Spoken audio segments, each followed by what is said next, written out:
Hello foodies, అందరు ఎలా ఉన్నారు? బాగున్నారా? ఇప్పుడు నేనైతే జీరా రైస్ ఎలా చేయాలో మీకు చూపిస్తాను.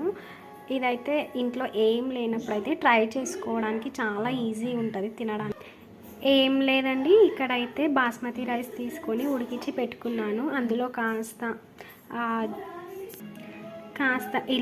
ఒక ఇలాచి లవంగా వేసుకున్నాను అన్నమాట. ఇప్పుడైతే ఒక కడాయి తీసుకొని ఇందులో 4-5 టేబుల్ స్పూన్స్ ఆఫ్ ఆయిల్ తీసుకోవాలి. ఒక 4-5 పచ్చిమిర్చి వేసుకోవాలి.